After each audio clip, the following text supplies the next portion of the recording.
4 juta rupiah dalam satu hari jualan di akhir pekan. Bahkan itu baru dari satu lapak saja, bos. Dan yang lebih bikin geleng-geleng kepala, pembelinya sudah datang sebelum lapaknya buka. Padahal yang dijual bukan gawai baru, bukan makanan kekinian, cuma sayur. Jadi gimana ceritanya? Sayur dari Sumatera bisa bikin orang rela datang pagi-pagi dan antri demi satu ikat pakis? Kita kenalan dulu ya sama Kak Sena yang punya ide jualan sayur khas Sumatera ini. Kalau bos-bos para perantau lagi kangen makanan kampung, kalian langsung datang aja ke CFD Bundaran HI Jakarta Pusat. Di sini kita punya berbagai macam makanan. Penasaran kan? Tetap di Cuan, bos.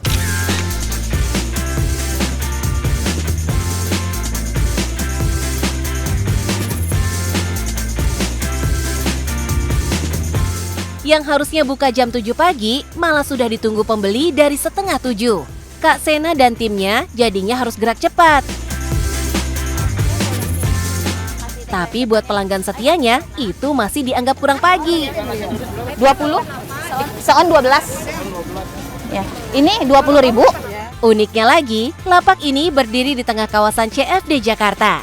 Di antara penjual makanan dan minuman, ada satu lapak yang jualan bahan masak mentah. Dan ajaibnya, malah jadi salah satu yang paling ditunggu. Kita punya sayur yang best seller banget di sini. Untuk pakisnya banyak banget yang gak kebagian kalau ke CFD HI. Dan selain ada pakis, kita juga punya tempoyak durian. Tempoyak duriannya boleh, Kak? Ada di sini. Ini tempoyak durian yang banyak banget perantau cari, yang jarang banget ada di Jakarta. Ini 20. Dipilih. Tapi sayangnya, nggak semua orang beruntung bisa membawa pulang sayur ini. Bayangin aja bos, 200 ikat pakis bisa habis dalam waktu 1 jam saja. Makanya nggak heran kalau banyak yang berburu dari pagi-pagi.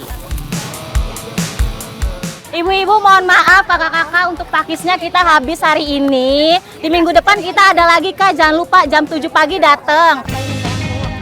Di antara yang gagal bawa sayur pakis, coba deh Mincuan tanya ke pembeli yang berhasil war sayur pakisnya. Buat konsumsi sendiri, pengen nyobain aja. Sepertinya enak buat makan itu, bikin lontong sayur ya.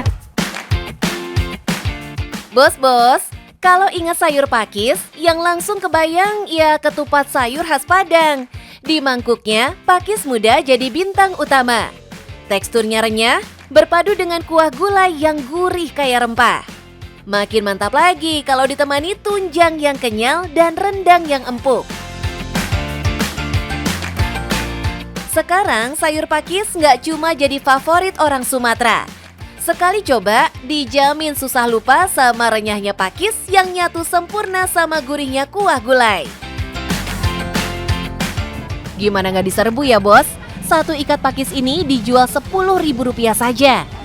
Harganya masih ramah, tapi nilai yang dibawa jauh lebih besar, yaitu rasa rindu pada kampung halaman. Belanjanya nggak ada di pasar-pasar induk Ramadjati Jati. Jadi aku nih jualan sayuran khas Sumatera. Sayur yang memang langka banget yang dicari para perantau Sumatera yang tinggal di Jakarta, terutama para anak-anak kos, Kak. Mincuan juga penasaran deh bos.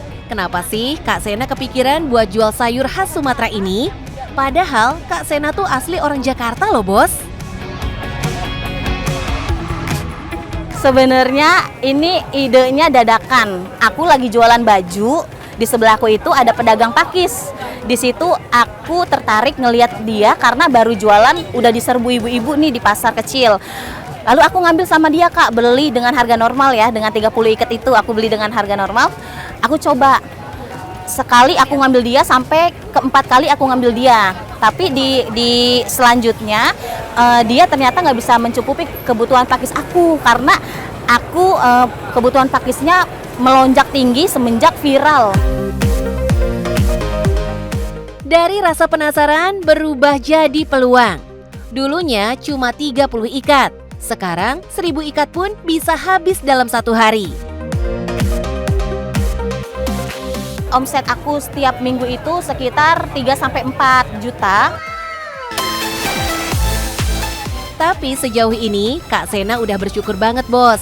karena barang dagangannya bisa diterima banyak orang. Bukan cuma dari perantau yang datang dari Pulau Sumatera saja, tapi udah lintas daerah, bahkan sampai lintas pulau juga.